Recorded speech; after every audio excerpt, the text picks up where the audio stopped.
The Coin Rivet Invitational is such an exceptional tournament because it's completely different than any other tournament on the planet. They created this format, which is it's businessmen who are invited to play, and then they get to choose one partner. So for every professional poker player, there is one businessman. And on the first day of play, the field is completely separated. So day one, it's just professional poker players playing against professional poker players and businessmen playing against businessmen. And then we come together on day two, and then the tables are evenly split 4 and 4. And they make sure that the businessmen and their partner are never on the same table until they can't prevent it anymore. So it's very different than any other format in poker tournaments. Ebony Kenney.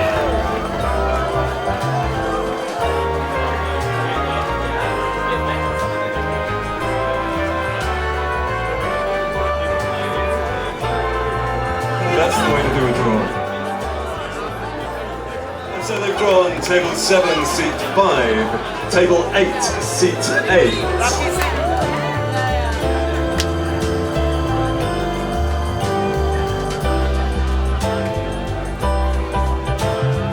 And now it gives me immense pleasure to introduce to the stage to say a few words from Coin Rivet and a Triton partner. Please welcome Rob Young. Hi everybody, I'd just like to say thank you for supporting this unique event. It's a format devised by Paul and Richard Young, and I'd just like to do a big round of applause to Triton and the Triton founders for what an amazing job they're doing for promoting poker across the world. I hope you enjoy the remainder of this fabulous party tonight, and then sleep well. We'll see you all again tomorrow, and I wish you the very, very best of luck. Thank you, good night. When I start getting ready for the 200K, it feels very much like the other mornings of the high rollers. It doesn't feel like a normal day in my life, but it feels like my new normal because this is what's been happening for the past 7 days, right? So I have like my little altar going, I have incense burning, I have music going, and I do my makeup completely before I get dressed. I planned on wearing a dress that day, which had, it was 2 layers. So it was like a midi dress that went down to my calves. And I remember when I put the first layer on, the minute it hit my shin, there was a complete shift. I immediately started to hyperventilate because it became like real. I was like, holy shit, now I'm gonna go play a $200,000 tournament. And I had makeup on, I had my full face of makeup on, but I had a bunch of setting powder underneath my face, underneath my eyes. So I remember as soon as it hit that I'm like trying to breathe and I'm crying and I'm leaning forward trying to make the tears go straight down so they don't mess up my makeup. So I'm like breathing like this, and I'm like this, and I'm like, holy shit, what the fuck is happening? Oh my God. Just putting on the dress just made it real. There was a level of intensity that I had never experienced before. I thought that it would just be like, okay, just another day of high rollers, and it wasn't. Probably just like had a mini hyperventilation breakdown. Tournament starts in 5 minutes. Oh my God. I didn't really dream of playing high stakes tournaments because it just didn't feel like something that was possible, so I didn't dare dream about it. If I got the opportunity, I didn't think I'd be able to perform in a way that would show that I belonged there. After the 25K, I became, the first professional poker player woman to play in a Triton event, and then I was the first woman ever to cash in a Triton event, and I did it in a final table. The amount of women that reached out to me, like from unexpected places, was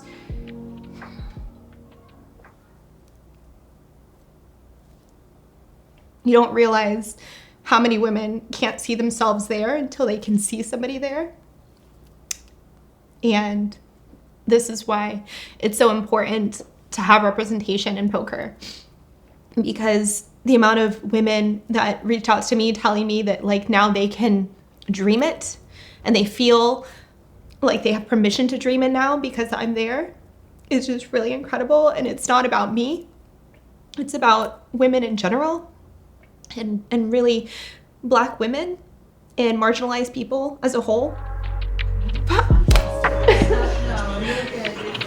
coveted coin rivet trophy.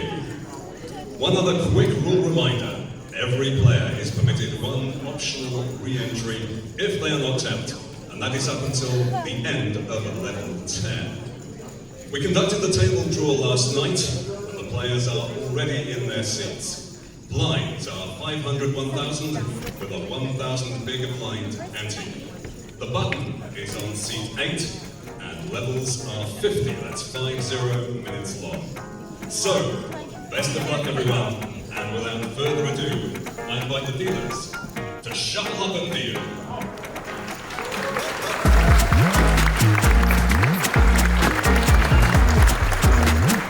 This was the who's who of poker. Yes, I was starstruck, but there was a point during the 25K, Danny Tang, the player that I got lucky against, my first hand, he said to me, "Do you feel like you belong yet?" And I was like, ooh, like I'm kind of starting to. He goes, "Well, you do. Like you belong, and you should feel like that." I didn't realize in that moment that I needed that external validation, but it was really nice to have it. As a poker fan who's home watching, right, you see these players, and then when you get to talk to them, you get to see the human side of it, which poker coverage sometimes misses because these players are taking themselves very seriously, and thus they should because they're playing for a lot of money. When the table draw happened, and then I got next to Christoph Vogel saying I was so happy because I had created this really fun dynamic with him that kind of just made me feel safe. And he is a tough player, so I shouldn't be thrilled to sit next to him. Really, I should just be like, this sucks. But the fact of the matter was that it didn't matter who I was sitting next to, they were gonna be a tough player. For sure, I was caught off guard by how kind everyone really was. And I make a joke that of course they're gonna be nice to me because I'm the fish in the group, so they gotta be nice to the dead money, right?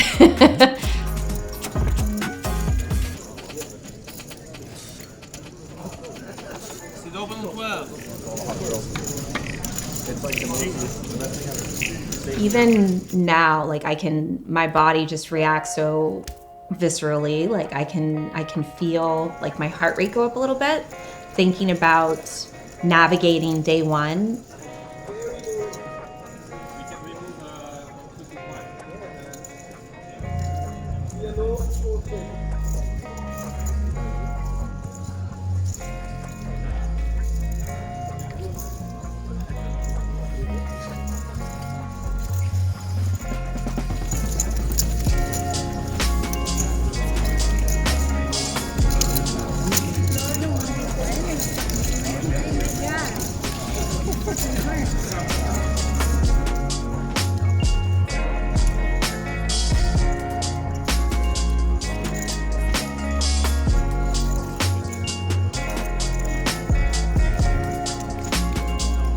I just remember looking down at that bag and just thinking in that moment that this is like, doesn't matter what happens from here on out. Like I've made day two, which is such an accomplishment because I've navigated playing against the best players in the world, and I put like 299,500 chips in the bag. So just around one chip shy of starting stack. And I was just so thrilled. Like I was like, okay. We survived. Day 2 of the 200K. Day 2 of the fucking 200K.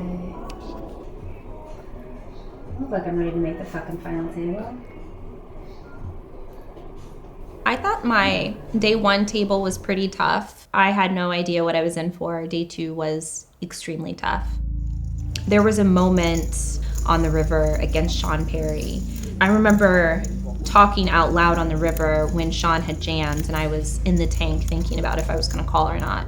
And I remember saying out loud like, "Oh, Sean, I'm thinking about calling you here with middle pair."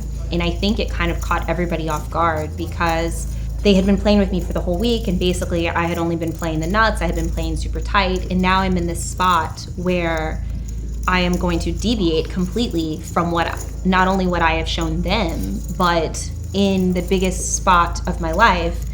And if I'm wrong, I'm gonna be one of the short stacks in the tournament, which is very close to out. I used several time banks.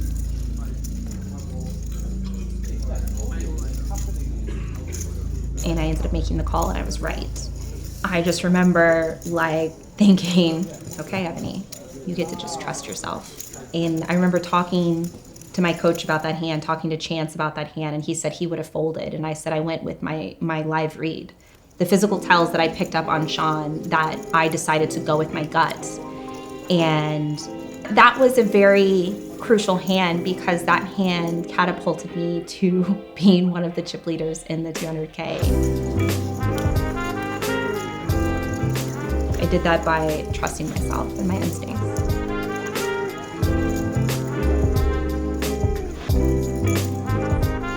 I had Seth Davies and Jason Kuhn on my table, and they are two of the top 5 poker players in the world. It's pretty much not up for debate. Seth Davies was in the cutoff, and he opened. I 3-bet on the button with pocket kings, and Jason Kuhn was in the big blind, and he cold 4-bet. And Seth folded, and then it was back to me, and I thought about it for a little bit, and then I 5-bet jammed.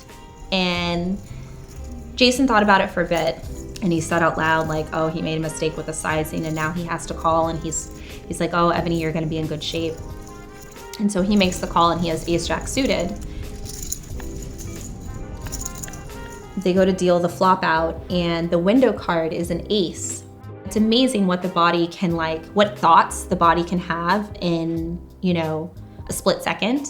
I was like, it's okay, I'm detached, I'm just grateful to be here. And then when the dealer fanned out the rest of the flop, it was just king. Holy shit. So then I just hit quads, basically just like a lock, like Jason has to go running aces. Up to that point, I was kind of being super hard on myself for mistakes I was making on the table. And then when that happened, I was like, oh, okay, he's human too. Jason Kuhn is human. Oh my god. I see why you guys play only these now. It's like, how the fuck can I play after this without anything other than that? 9 away from the money. We have 750K. Average is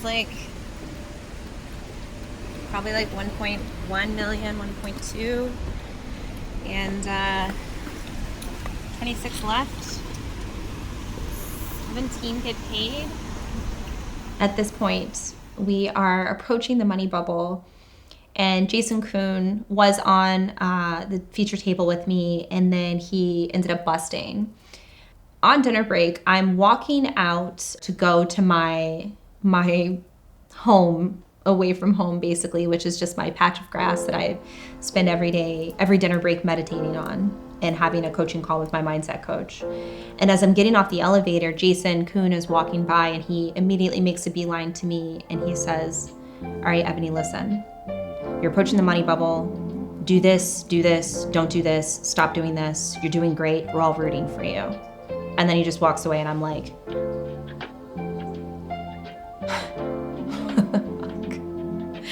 and I'm like, thank you so much, okay? And then I go and I go on my break, and then I get on the phone with my mindset coach, and I tell him about the interaction, and he was like, yes. Having someone just be so generous with their knowledge, their energy, their support, unsolicited, just had such a valuable impact on me. And on top of that, the things he told me not to do literally came into play the first hand I came back.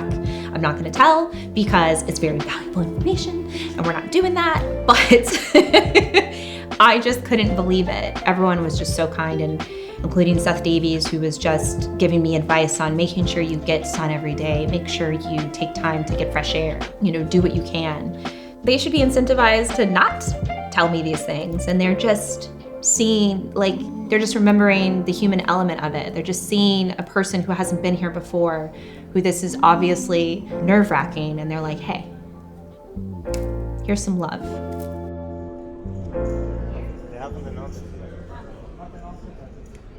We are now on the money bubble of the 200K, and 17 players make the money, and I believe there are 19 people left. The min cash for this is more than my biggest score now, which is the same scenario it was for me in the 25K, because my biggest score now is 240,000, and a min cash for this tournament was 380,000. So I'm like looking at the screen, looking at the clock, trying to stay focused. I get ace queen offsuit, and I think I have about 16 big blinds or so, and I jam, and it gets to Chris Brewer. I jam in middle position. I think I jam in the low jack. It gets to Chris Brewer in the cutoff. He has about 8 or 9 big blinds, and he rejams, and then it folds to Eric Worre in the big blind. He looks at his hand, and he's like, I need a minute, and he slams down like all his time banks. And when he's looking at his hand, the player next to him looks at his hand and goes, whoa!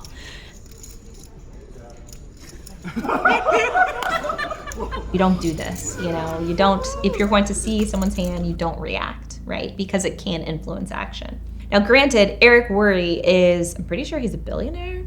So it's not going to influence his action, right? If there was a player in this field that it wouldn't influence, it's Eric. But it's still not the right thing to do. So I don't say anything during this moment because I don't want it to look like I want him to call or fold one way or another. So I don't want to also influence action. So I'm just sitting there freaking out internally. Eric does eventually make the call, and he has the same hand I do. He has ace queen. So Chris actually hits an 8. He triples up, and now I'm short stacked. Fedor Holtz was next to me, and Sam Grafton was on the other side of me. And I told them, I said, it's okay, I'm a skink stack specialist. And Fedor's like, skink? What does this mean? And Sam says, well, skink where I'm from is not a great thing. I go, don't worry, it's not a great thing where I'm from either. And I'm like, but I'm really good at working with a short stack, but I call it a skink stack. So I folded around a couple times, and I actually blinded down to 2.5 big blinds, and we're still 2 people away from the money. I now have 2.5 big blinds. I'm under the gun. I get it all in with king deuce of clubs. It folds around to the small blind. He rejams, I think, and then Sam folds.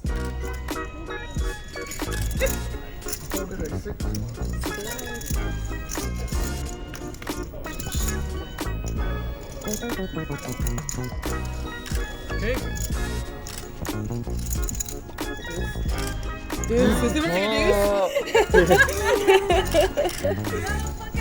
I just remember hearing Camille go, yes! And I just was like I was so happy. And it was only 2.5 big blinds, but I now had 6 big blinds, and I was gonna be the big blind next hand. In the very next hand, I'm in the big blind. Fedor is chip leading at this point, so he's just raising almost every hand with any 2 cards. He raises under the gun, it folds around to me in the big blind, and I have ace 4. I have 1 big blind in the ante, 1 big blind out, and I have 4 big blinds behind, so I just jam. And he calls, and he has 9-10.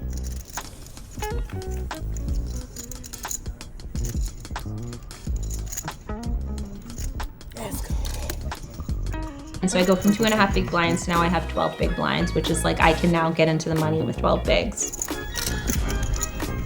know how to skate around. That's I got these beautiful workers. 2 hands after doubling up 2 hands in a row, I now have 12 big blinds, and I'm on the button, and the player in the hijack opens, and I 3-bet jam with kings on the button. Fedor folds in the small blind, and Chris Brewer just says, okay, I call, and then turns his hand over. But he turned his hand over prematurely, so he didn't see the first player open. He thought I was just open jamming. I was like, I was like trying to get him to see that there was still action going, and he was like, oh my God, I didn't see it. He was like really sad that he made such a crucial mistake on the money bubble when he would have just folded the hand had he seen that it was an open and a 3-bet jam. We're waiting on the other player to act. He ends up folding. Yep. I have kings. Chris has ace of spades, jack of clubs. And the flop comes king, queen, 3, all spades. So he has a flush draw, straight draw. So he can beat me even though I have top set.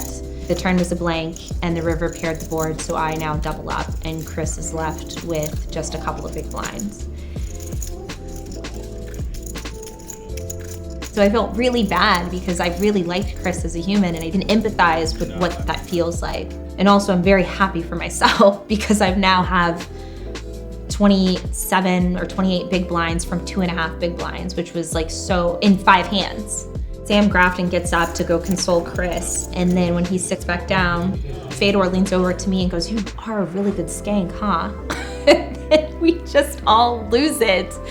And like, I feel terrible because I'm like laughing when Chris is just so, you know, it's devastating, but it was just such a perfect, you know, full circle moment because Fedor really didn't understand what he was saying, and I was like, I'm the best skank.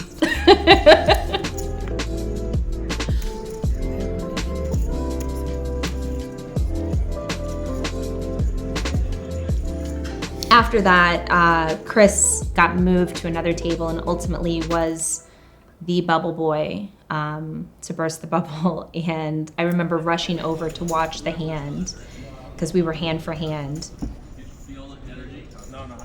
And the river. Buy time! Buy dollar! Make the money, Leo. Congratulations everyone, you're all in the money with 70 ways winning. When the 10s held and the floor announced, "Congratulations players, you are now all in the money," and I now had cashed for $380,000. Susan had already had glasses of champagne ready. $380,000 glass of champagne. Let's go, yeah. And Camille doesn't drink, so she had her tea.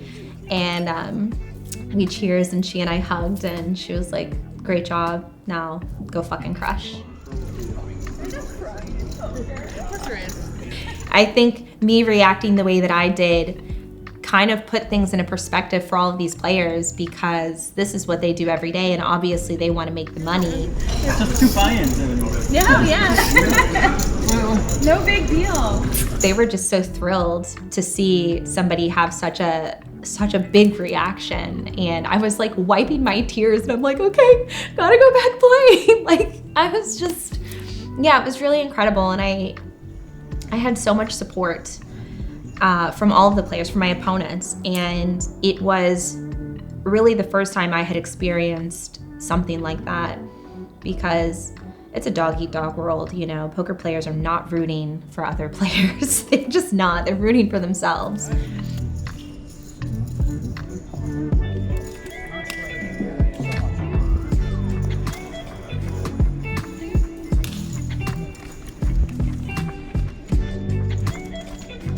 Making day 3 of the 200K felt... Is there a limit on how many times I can say the word surreal for this experience? There were 16 players left and I was coming in 13 of 16 again, just like I did for the 25K. Ebony, well done. Congrats, very cool. Let's see your emotion and your I'm gonna come back for day 3 tomorrow. I'm gonna win this motherfucker. This is wild.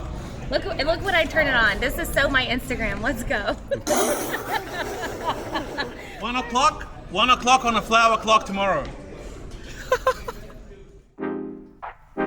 Shit, they're starting. Seth just messaged me. Shit! I was late for day 3. Surprise! But coming into play, we're just 2 tables and I'm on the feature table with Jungle Man and Tony G and Seth Davies.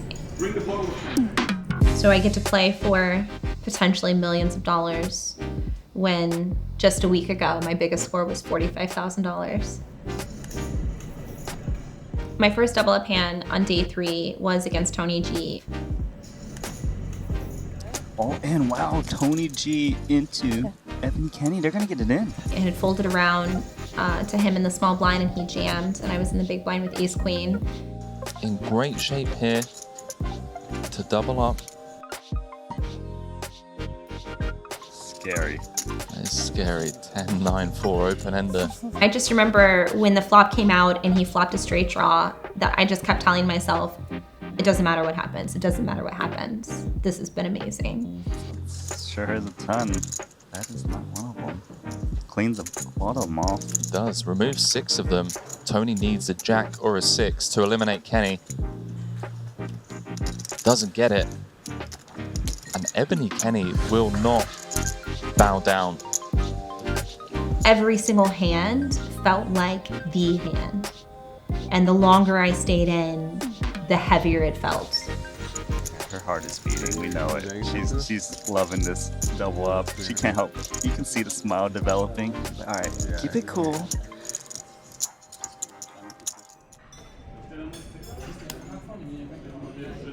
Making the final table was wild because I think we were guaranteed now at that point like 700,000.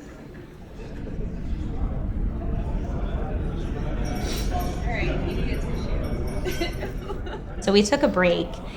And I think the break was about an hour while they set up everything. And then they had us do this very over-the-top walkout. Good afternoon, ladies and gentlemen, and welcome back to Northern Cyprus for the concluding day of the Coin Rivet Invitational, powered by the Triton Super High Roller Series. There is $23 million in the prize pool, and everyone remaining is now guaranteed at least $620,000. However, the first prize is $5.5 million, and we're about to find out who's going to win it. Honestly, the way I felt was like, it was like watching myself as a wrestler.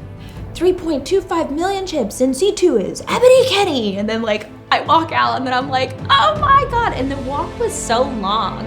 I just remember when I was like walking out, I'm like, okay, this is a very long walk. Please don't trip. I'm such a klutz. Her progress to the final table has made her the #1 trending player in the world of poker.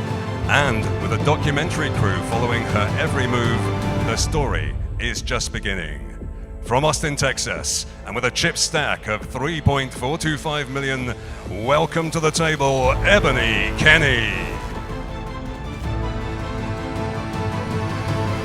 I just remember the 8 of us being in the back and just kind of like all waiting. And I'm just looking around and I'm like, these are 7 of the best poker players in the world. And I'm looking, I'm like, is it fair to say that like I'm part of this group? And it's just like, well, whether it's fair to say it or not, I am part of this group and it is what it is.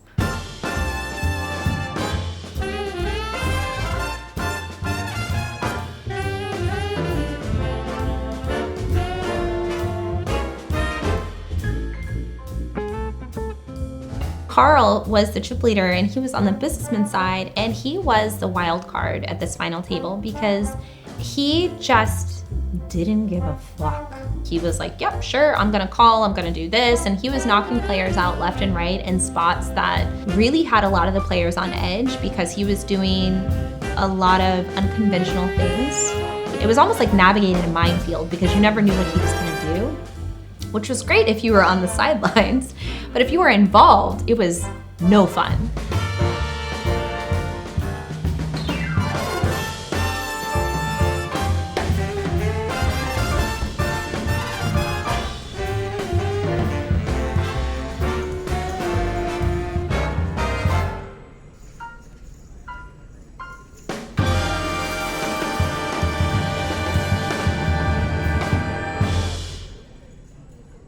I had doubled up against Fedor, King Queen versus King 10. He had flopped a 10. I flopped an open ender, and then I hit like the pure, I think it was the queen, to double up. Now we're 5-handed, and I believe I was 3rd in chips at this point. I knew I didn't want to get involved in a hand with Carl because he was running so well.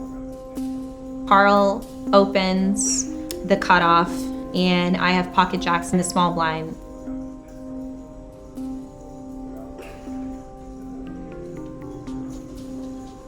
Whoa. And I jam. Don't think he's... everything we've seen so far, he's called much worse hands than this one. How much did? 3.6. 18 big blind jam. It's interesting, actually. He's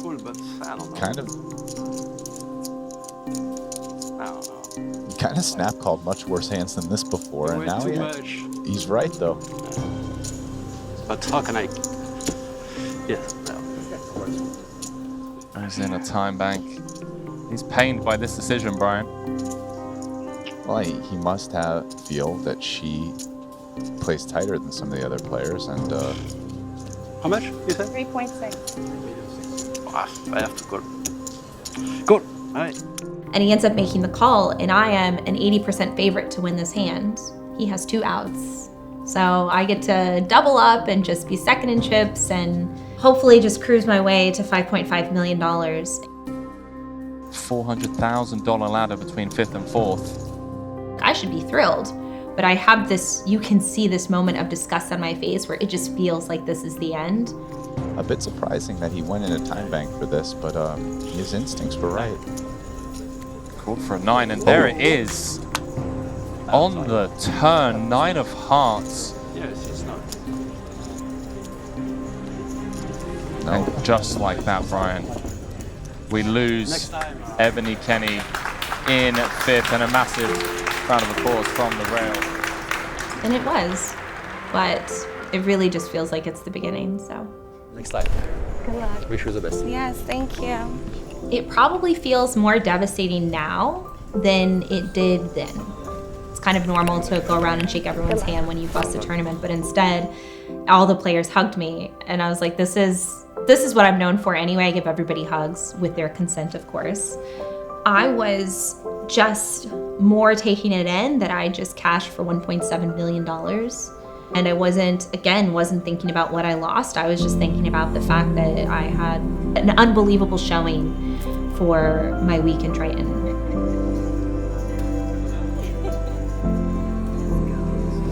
Holy shit.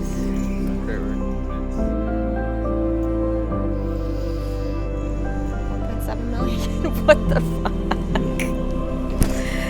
Almost $2 million in cashes this series? The fuck? Sure.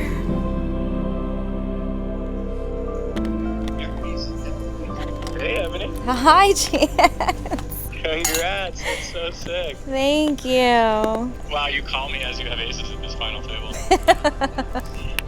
I can't wait to watch this and study what I do. The final table literally just started.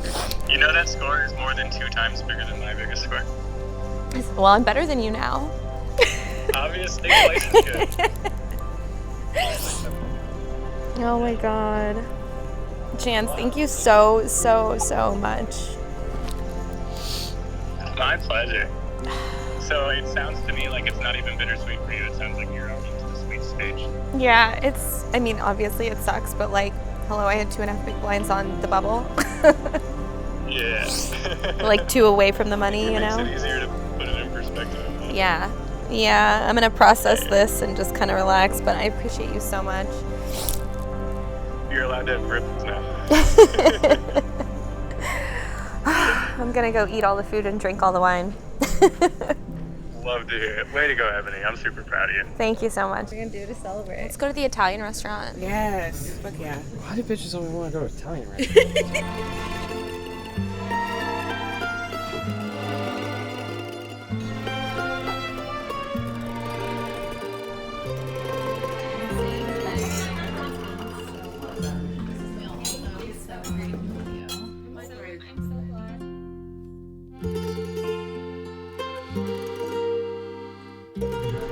Holy fucking shit.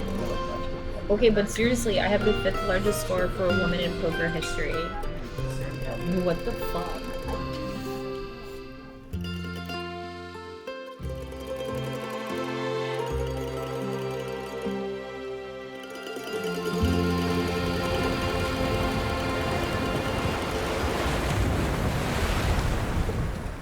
Scott Ball and Phil Nagy and I were in Phil's room and we were all talking. We were gonna go down to the pier and just relax and, and just decompress for our last day. Scott was like, let's play the 50K turbo. And Phil was like, all right, let's go. And I was like, okay, we're playing a 50K now. I was just like, okay, I'm just low-key and very different than the package I was bringing to every other tournament. Like, I was dressing up and I was like, any excuse to look fabulous. And then for the 50K, I was like, we are just here, okay? We're just here.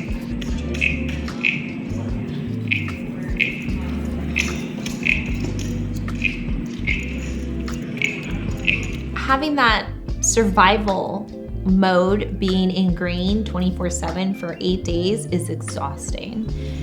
So when I sat down to play an unexpected tournament, I was not as prepared as I could have been. And yet I still found a way to get the chip lead. And Phil Nagy, Scott Ball, and I were top 3 in this tournament.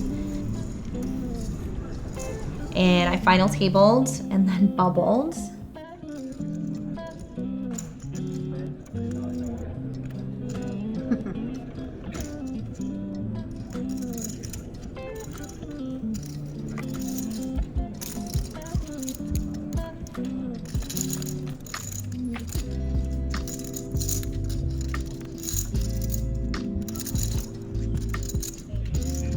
Phil Nagy was the one who knocked me out, and it just seems like a very full circle moment. The man who gave me the opportunity and who already changed my life so much through this experience is the one to knock me out of my last high roller of the series. And he was so apologetic, and I was like, please, like, do not apologize. The hands played themselves, and I'm grateful for it. I still didn't have time to process fully busting that tournament because right after I busted, I got a text from my daughter about her car. She called me literally as I was busting. Hello, my darling. Hi. All right, so did you pay for anything yet for your car? Got on the phone with her and I got to surprise her and tell her, like, hey, go get your car from the shop. We're gonna sell it and we're gonna get you a new car. Really? Yeah. Really, really? Really, really. Really, really. Oh my god.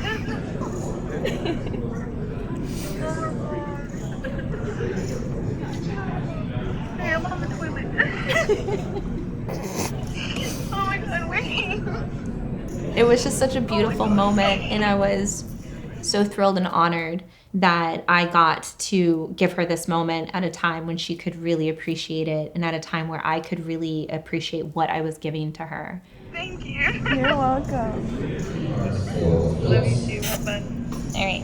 Bye. For me, one of the reasons I keep coming back to poker, I've been in this industry for 20 years, and I've seen the people that it has chewed up and spit out. One of the things that I've learned, that I've had the honor of learning, is that as a woman, my role is to not gatekeep. My true role and the privilege I get to have is to build more seats at the table, to kick the door down and make room for more women, for more marginalized individuals to be able to show up and shine in this game. And I think a lot of people in the industry think that if you're kind, you can't be competitive. And in fact, the opposite is true, because I'll take all of your chips with a smile. I won't say sorry, I'm not gonna apologize. That's just the type of environment and energy that I want to contribute to, and I want to spread love, more love in this industry that is such a selfish game. I feel like I have a responsibility to do it because I can handle more, and I don't want to have to handle more. I shouldn't have to handle more, but I can. So I will.